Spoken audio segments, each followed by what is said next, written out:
ನಮಸ್ಕಾರ ದೇವರು ಯಾರು ನನ್ನ ಚಾನಲ್ಗೆ ಹೊಸದಾಗಿ ಬಂದಿರ ದಯವಿಟ್ಟು ಸಬ್ಸ್ಕ್ರೈಬ್ ಮಾಡಿ ಮತ್ತು ಬೆಲ್ ಐಕನನ್ನು ಪ್ರೆಸ್ ಮಾಡಿ. ನನ್ನ ವೀಡಿಯೋಗಳು ಫ್ರೀ ಆಗಿರುತ್ತೆ, ಅಡ್ವೈಸ್ ಕೂಡ ಫ್ರೀ ಆಗಿರುತ್ತೆ. ವಿಡಿಯೋ ಹೆಂಗಿದೆ ನೋಡಿ, ಬನ್ನಿ ಶುರು ಮಾಡೋಣ. ದೇವರು ನನ್ನ ಹೊಸ ವೀಡಿಯೋಗೆ ಎಲ್ಲರಿಗೂ ಸ್ವಾಗತ. ಯಾರ್ಯಾರು ಸಬ್ಸ್ಕ್ರೈಬ್ ಮಾಡಿಲ್ಲ ಸಬ್ಸ್ಕ್ರೈಬ್ ಮಾಡ್ಕೊಂಬಿಡಿ, ಯಾಕಂದರೆ ನನ್ನ ವೀಡಿಯೋಗಳು ಫ್ರೀ ಆಗಿರುತ್ತೆ, ಅದು ನಿಮ್ಗೆ ಗೊತ್ತು.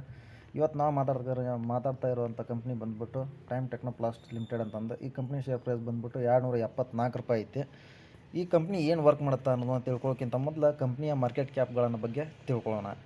ಈ ಕಂಪ್ನಿಯ ಮಾರ್ಕೆಟ್ ಕ್ಯಾಪ್ ಬಂದುಬಿಟ್ಟು 6224 ಕೋಟಿ ಐತಿ. ಸ್ಟಾಕ್ ಅರ್ನಿಂಗ್ ಪರ್ ರೇಷಿಯೋ 22.1 ಐತಿ. ROC ಬಂದುಬಿಟ್ಟು 13.1. ಕರೆಂಟ್ ಪ್ರೈಸ್ 274 ಐತಿ ಸದ್ಯಕ್ಕೆ. ಈಗ ಬುಕ್ ವ್ಯಾಲ್ಯೂ ಬಂದುಬಿಟ್ಟು 104. ROE ಬಂದುಬಿಟ್ಟು 10% ಐತಿ. ಕಂಪ್ನಿಯ ಹೈ ಬಂದುಬಿಟ್ಟು 279, ಲೋ ಬಂದುಬಿಟ್ಟು 79 ರೂಪಾಯಿ 70 ಪೈಸೆ. ಡಿವಿಡೆಂಟ್ ಈಲ್ಡ್ ಬಂದುಬಿಟ್ಟು 0.45. ಫೇಸ್ ವ್ಯಾಲ್ಯೂ ಬಂದುಬಿಟ್ಟು 1 ರೂಪಾಯಿ. ಅಂದರೆ ಆಲ್ಮೋಸ್ಟ್ ಆಲ್ ಟೈಮ್ ಹೈ ಐತಿ ಕಂಪ್ನಿಯ ಶೇರ್ ಪ್ರೈಸ್. ಕಂಪ್ನಿಯ ಮಾರ್ಕೆಟ್ ಕ್ಯಾಪ್ ಆಯಿತು, ಸ್ಟಾಕ್ ಅರ್ನಿಂಗ್ ಪರ್ ರೇಷಿಯೋ ಆಯಿತು. ಕಂಪ್ನಿ ಏನು ವರ್ಕ್ ಮಾಡುತ್ತೆ ಅನ್ನೋದನ್ನು ತಿಳ್ಕೊಳ್ಳೋಣ ಫಸ್ಟ್. ಈ ಕಂಪ್ನಿ ವರ್ಕ್ ಮಾಡುತ್ತೆ ಕಾಲ್ಗೊಮೆಂಟ್ರಿ ಇನ್ವಾಲ್ವ್ಡ್ ಮ್ಯಾನುಫ್ಯಾಕ್ಚರಿಂಗ್ ಮತ್ತು ಟೆಕ್ನಾಲಜಿ, ಪಾಲಿಮರ್ ಮತ್ತು ಕಾಂಪೋಸೈಟ್ ಪ್ರಾಡಕ್ಟ್ಸ್ಗಳನ್ನು. ಈ ಕಂಪ್ನಿ ಮಾರ್ಕೆಟ್ ಲೀಡರ್ಶಿಪ್ ಒಳಗೆ ಈ ಕಂಪ್ನಿಯ ಮಾರ್ಕೆಟ್ ಲೀಡರ್ಶಿಪ್ ಹೆಂಗೈತಿಪ್ಪ ಅಂತಂದ್ರೆ, ಇದು ಲಾರ್ಜೆಸ್ಟ್ ಮ್ಯಾನುಫ್ಯಾಕ್ಚರ್ ಪ್ಲಾಸ್ಟಿಕ್ ಡ್ರಮ್ಸ್. ಅದರಲ್ಲಿ 60% ಸ್ಟೇಕನ್ನು 60% ಮೋನೋಪಲಿಯನ್ನು ಹೊಂದಿದೆ almost all over ಇಂಡಿಯಾದೊಳಗೆ.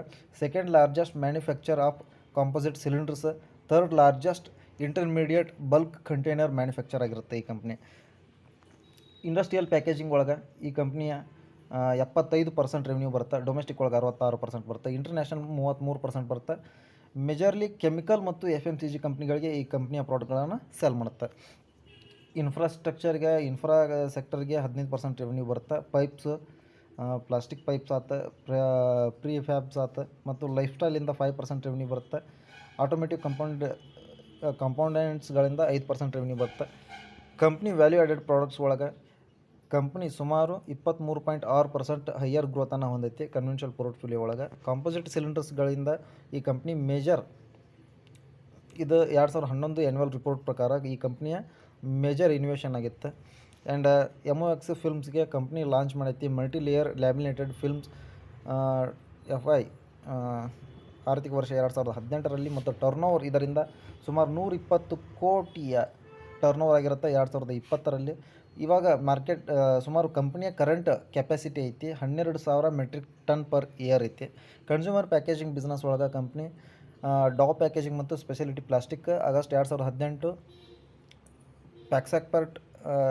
Pack expert packaging technology ಅನ್ನೋ ಒಂದು ಕಂಪ್ನಿ ಮುಖಾಂತರ ಈ ಕಂಪ್ನಿ ವರ್ಕನ್ನು ಮಾಡುತ್ತೆ. ಕಂಪ್ನಿ ಪ್ರಮೋಟರ್ ಪ್ಲೆಡ್ಜ್ಗಳು ಯಾವ ರೀತಿ ಐತೆ ಅಂತಂದ್ರೆ 200 ಕೋಟಿಯನ್ನು Andheri developing commercial real estate ಒಳಗೆ ಹಾಕಿದೆ. ಮತ್ತು paying down the loan regularly and bringing down quantum pledge shares. ಇದು ಶೇರ್ಸನ್ನು ಪ್ಲೆಡ್ಜ್ ಮಾಡಿಬಿಟ್ಟು ಸಾಲವನ್ನು ತೀರಿಸಿಬಿಟ್ಟು ಕಂಪ್ನಿ ಸಾಲ ಮುಕ್ತವಾಗ್ತಾ ಇದೆ ಅಂತ ಹೇಳ್ತಾರೆ. ಸುಮಾರು 600,000 ಈಕ್ವಿಟಿ ಶೇರ್ಸ್ಗಳನ್ನು ಪ್ಲೆಡ್ಜ್ ಮಾಡಿದ್ದಾರೆ. ಸುಮಾರು 3.14%ಇಂದ 2.81% ಈ ರೀತಿಯಾಗಿ ಮಾಡಿದ್ದಾರೆ. ಅಬೂರಿ composites London based trading company ಆಗಿರುತ್ತೆ. 14.2 ಕೋಟಿ ಟೈಮ್ ಟೆಕ್ನೋಪ್ಲಾಸ್ಟ್ ಕಡೆಯಿಂದ ಕ್ಲೇಮ್ ಮಾಡಕತ್ತೈತಿ ಮೆಟಲ್ ಕಂಪೋನೆಂಟ್ಗಳಿಂದ. ಮತ್ತು ಮೆಟಲ್ ಕಂಪೋನೆಂಟ್ಸ್ಗಳು ಈ ರೀತಿ ವರ್ಕ್ ಆಗುತ್ತೆ ಅಂತಂದು ಅವ್ರು ಹೇಳ್ತಾರೆ, ಫಾಲ್ಸ್ ಆಗಿರೋದು ಅಂತಂದು. 15 ಮಿಲಿಯನ್ ಈ ಕಂಪ್ನಿ ಮೇಲೆ ಸುಮಾರು ಒಂದು ಅಲಿಗೇಷನ್ ಬುಕ್ ಆಗಿತ್ತು. ಬಟ್ ಈ ಕಂಪ್ನಿಯ ಮೈನಸ್ ಪಾಯಿಂಟ್ಸ್ಗಳು ಬಂದ್ಬಿಟ್ಟು company trading 2.56 times it's book value, higher book value ಅಲ್ಲಿ ಟ್ರೇಡಿಂಗ್ ಆಗ್ತಾ ಇದೆ. ಮತ್ತು ಕಂಪ್ನಿ ಪೂರ್ ಸೇಲ್ಸ್ ಗ್ರೋತನ್ನು ಡೆಲಿವರಿ ಕೊಡ್ತಾ ಇದೆ. ಮತ್ತು company low return on equity ಹೊಂದಿದೆ. ಮತ್ತು ಡಿವಿಡೆಂಟ್ ಪೇಔಟ್ ಕೂಡ ಲೋ ಆಗಿದೆ, 13.4% ಐತಿ 3 ವರ್ಷಗಳಿಂದ. ಕಂಪ್ನಿಯ ಕ್ವಾರ್ಟರ್ ರಿಸಲ್ಟ್ಸನ್ನು ನೋಡಿಬಿಡೋಣ. 2021ರಲ್ಲಿ 754 ಕೋಟಿಯ ಸೇಲ್ಸ್ ಇದ್ದರೆ 2023ರಲ್ಲಿ 1325 ಕೋಟಿ ಸೇಲ್ಸ್ಗಳಾಗಿದೆ. ಕಂಪ್ನಿಯ ಸೇಲ್ಸಲ್ಲಿ ಜಾಸ್ತಿ ಆಗ್ತಾನೇ ಬರ್ತಾಯಿದೆ. ಆ್ಯಂಡ್ ಕಂಪ್ನಿ ಎಕ್ಸ್ಪೆನ್ಸ್ ಕೂಡ ಜಾಸ್ತಿ ಆಗ್ತಾಯಿದೆ. 654 ಕೋಟಿಯಿಂದ 1134 ಕೋಟಿ ಇದೆ. ಆಪ್ರೇಟಿಂಗ್ ಪ್ರಾಫಿಟ್ ಮಾರ್ಜಿನ್ ನೋಡಿದರೆ 101 ಕೋಟಿಯಿಂದ 191 ಕೋಟಿ ಇದೆ.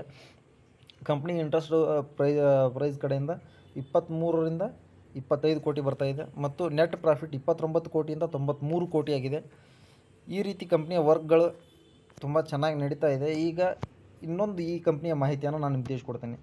ಇದೇ ಕಂಪ್ನಿ ಆದಂಥ ಟೈಮ್ ಟೆಕ್ನೋಪ್ಲಾಸ್ಟ್ ಕಡೆಯಿಂದ ಈ ಕಂಪ್ನಿ ಅಂತ ಒಂದು TPL ಪ್ಲಾಸ್ಟೆಕ್ ಲಿಮಿಟೆಡ್ ಅನ್ನೋ ಒಂದು ಕಂಪ್ನಿ ಸಿಗುತ್ತೆ. ಆ ಕಂಪ್ನಿಯ ಸಬ್ಸಿಡಿಯರಿ ಕಂಪ್ನಿ ಆಗಿರುತ್ತೆ ಇದು. 97.60 ಈ ಕಂಪ್ನಿಯ ಶೇರ್ ಪ್ರೈಸ್ ಇದ್ದರೆ, ಈ company polymer based industrial packaging ಪ್ರಾಡಕ್ಟ್ಸ್ಗಳನ್ನು ಮಾಡ್ತಾ, ಅದೇ ರೀತಿ ಡ್ರಮ್ಸ್ ಮತ್ತು fertilisers, plasticisers, pharmaceuticals, FMCG products. ಈ ಕಂಪ್ನಿ ಹೆಂಗಪ್ಪ ಅಂತಂದ್ರೆ, ನೀವು ಪ್ರಾಡಕ್ಟ್ ಯೂಸ್ ಮಾಡೋದು, ಈಗ ಕೋಲ್ಗೇಟ್ ಟೂತ್ಪೇಸ್ಟ್ನ ಒಂದು ಪ್ಯಾಕ್ ಇರುತ್ತಲ್ಲ, ಆ ಪ್ಯಾಕ್ಗಳಲ್ಲಿ 3 ಪ್ಯಾಕ್ಗಳಲ್ಲಿ 1 ಪ್ಯಾಕು ಈ ಕಂಪ್ನಿದಾಗಿರುತ್ತೆ. TPL ಪ್ಲಾಸ್ಟಿಕ್ ಅನ್ನೋ ಕಂಪ್ನಿಯದ ಆಗಿರುತ್ತೆ. ಅಂದ್ರೆ ಅಷ್ಟು ಹೆವಿ ಮಾರ್ಕೆಟ್ ಈ ಕಂಪ್ನಿಗೆ ಐತಿ.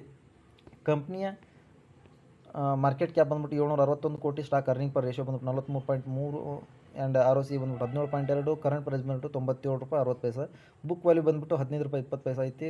ROE ಬಂದ್ಬಿಟ್ಟು 13.9 ಐತಿ. ಕಂಪ್ನಿಯ ಹೈ ಬಂದ್ಬಿಟ್ಟು 107, ಲೋ ಬಂದ್ಬಿಟ್ಟು ₹31. ಡಿವಿಡೆಂಟ್ ಈಲ್ಡ್ ಬಂದ್ಬಿಟ್ಟು 0.61 ಮತ್ತು ಫೇಸ್ ವ್ಯಾಲ್ಯೂ ₹2 ಐತೆ. ಕ್ವಾರ್ಟರ್ನ ರಿಸಲ್ಟ್ಸ್ ಈ ಕಂಪ್ನಿ ನೋಡಕತ್ರ, ಸೇಲ್ಸ್ 58 ಕೋಟಿಲಿಂದ 82 ಕೋಟಿಗೆ ಬಂದಿದೆ. ಸೇಲ್ಸಲ್ಲಿ ನಿಧಾನಗತಿಯಲ್ಲಿ ಜಾಸ್ತಿ ಆಗ್ತಾಯಿದೆ, ಆಯಿತಾ. ಕಂಪ್ನಿ ಎಕ್ಸ್ಪೆನ್ಸ್ ಕೂಡ ಜಾಸ್ತಿ ಆಗಿದೆ. ಅದೇ ರೀತಿ ಪ್ರಾಫಿಟ್ ನೋಡಕತ್ರ, ಗ್ರಾಸ್ ಪ್ರಾಫಿಟ್ 4.89 CR ಇಂದ 7.16 CRಗೆ ಬಂದೈತಿ. ನೆಟ್ ಪ್ರಾಫಿಟ್ ಬಂದ್ಬಿಟ್ಟು 3,66,00,000 5 ಕೋಟಿ 88 ಲಕ್ಷಕ್ಕೆ ಬಂದೈತಿ. ಕಂಪ್ನಿ ಮೇಲೆ ಯಾವುದೇ ಥರಂಥ ಸಾಲಗಳು ಇಲ್ಲ. ಆ್ಯಂಡ್ ಕಂಪ್ನಿಯ ಎನಾಲಿಟಿಕ್ಸ್ ಬಂದ್ರೆ ಹೆಲ್ದಿ ಡಿವಿಡೆಂಟ್ ಪೇಔಟನ್ನು ಈ ಕಂಪ್ನಿ ಕೊಡಾಕತ್ತೈತಿ. ಸುಮಾರು ₹100 ಶೇರು ಹೆಲ್ದಿ ಡಿವಿಡೆಂಟನ್ನು ಕೊಡಾಕತ್ತರ. ನಿಮ್ಮ ಪೋರ್ಟ್ಫೋಲಿಯೋದಲ್ಲಿ ಈ ಶೇರ್ ಇದ್ದರೆ ತುಂಬಾ ನಿಮಗೆ ಉತ್ತಮ ಸಹಾಯಕ ಆಗಿರುತ್ತೆ. ಆಲ್ ಟೈಮ್ ಗ್ರೀನಲ್ಲಿ ಇರೋಕ್ಕೆ ಟ್ರೈ ಮಾಡೋಕ್ಕಾಗತ್ತೆ. ಡಿಪ್ ಆ್ಯಂಡ್ ಬೈ ಮಾಡಬೇಕು ಈ ಕಂಪ್ನಿ ಶೇರ್ ಬಗ್ಗೆ. ಯಾಕಂದರೆ ಈ ಕಂಪ್ನಿ ಸಬ್ಸಿಡರಿ ಕಂಪ್ನಿ ಆಗಿರೋದ್ರಿಂದ ಈ ಕಂಪ್ನಿಲಿಂದ ಬಂದಂಥ ಪ್ರಾಫಿಟ್ ಟೈಮ್ ಟೆಕ್ನೋಪ್ಲಾಸ್ಟ್ಗೆ ಸಂಬಂಧಿಸುತ್ತೆ. ಟೈಮ್ ಟೆಕ್ನೋಪ್ಲಾಸ್ಟ್ ಕಂಪ್ನಿಯ ಶೇರು ₹274 ಇದ್ದರೆ, ಆ ₹274 ಶೇರ ಬದಲಿಗೆ ಇದರ ಸುಮಾರು ಹೆಚ್ಚು ಕಮ್ಮಿ 3 ಕಂಪ್ನಿಯ ಶೇರ್ಗಳು ಬರ್ತಾವೆ, ಆಯಿತಾ. ಈ ಕಂಪ್ನಿಯ ಶೇರ್ಗಳು 3 ಬರ್ತಾವೆ.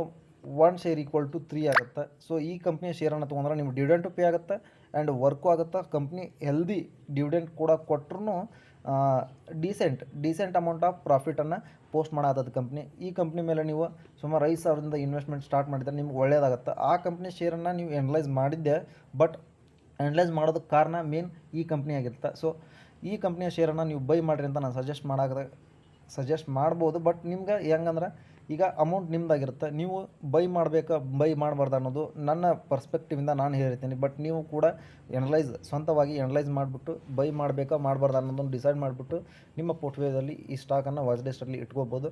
ಸಿಗೋಣ ಮುಂದಿನ ವಿಡಿಯೋದಲ್ಲಿ. ನಮಸ್ಕಾರ ಸ್ನೇಹಿತರೆ.